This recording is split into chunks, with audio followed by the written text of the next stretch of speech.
Hi, friends. Okay, I think that today's lesson is going to be pretty easy and pretty quick. We are going to be looking today at models of fractions and how we can represent fractions from a picture into a fraction or numerical form. And then we're also going to take a look at how fractions and number lines have a relationship. So today's date, when we get started, I'll zoom in a little bit for you here.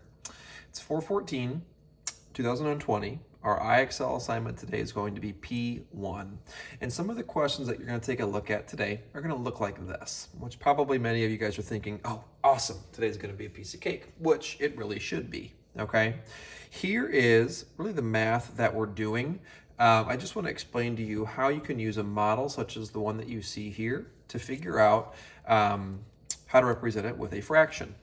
First things first, we want to set up our fraction just by putting a blank line. Okay, that's going to be the line that's between my numerator and my denominator. And speaking of those terms, I need to do a little bit of a flash review.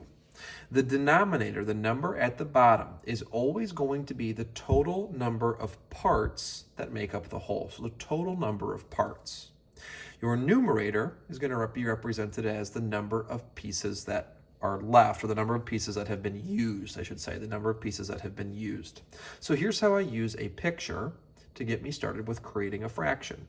The first thing that I want to do is figure out my denominator. That's that total number of pieces. I can do that by counting each and every one of these columns here, even if it's colored or not, okay? So here's what I do.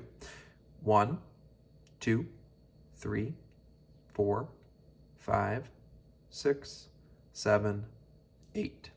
There are 8 total pieces in this model, and the amount that are used, the amount that are shaded in, would be 1, 2, 3 of the 8, or said more formally as 3/8. Okay?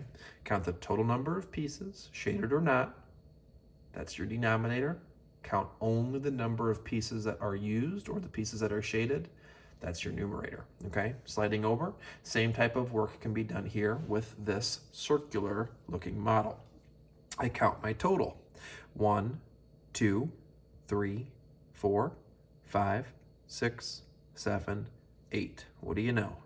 Eighths again is my denominator, my total, and my numerator are the pieces that are used, or what in this case is shaded purple. 1, 2, 3, 4. It was 1, 2, 3, and 4. 4/8, or 4 of the 8 pieces, have been used in this model. Let's go to a different one. Let me go down to, running into my toaster here. I'm coming to you live, guys, from my kitchen. Going to be a little bit of a wonky view on that one, but here we go. Total, I have got 1, 2, 3 pieces total, and 1 of them has been shaded in gray. So this fraction represents 1/3. Pretty easy. Ooh, pretty easy, like I told you. Okay, let me go ahead and show you the other piece of what we're working on here. Let's go back in.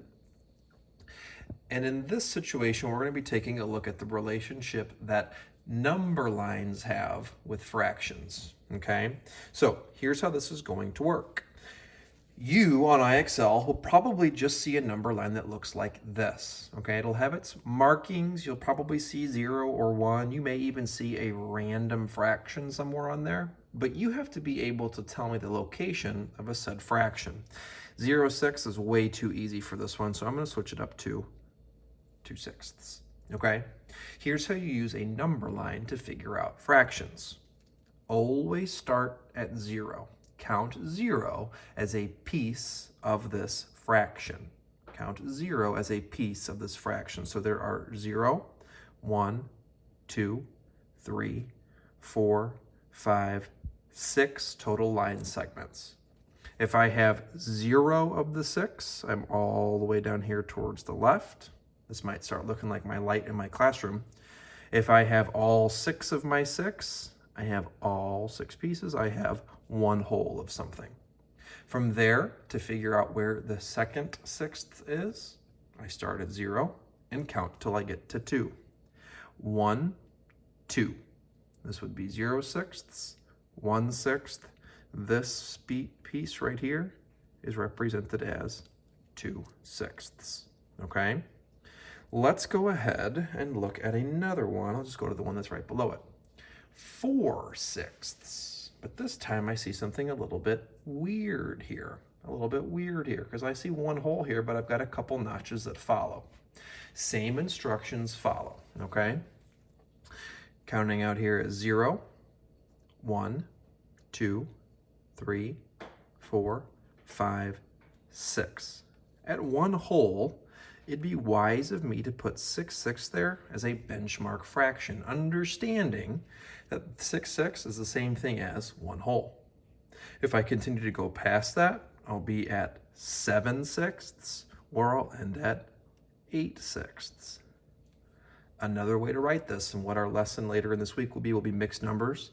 8/6 is the same thing as one hole plus 1, 2. So one hole plus another 2/6. Both of those mean the same thing.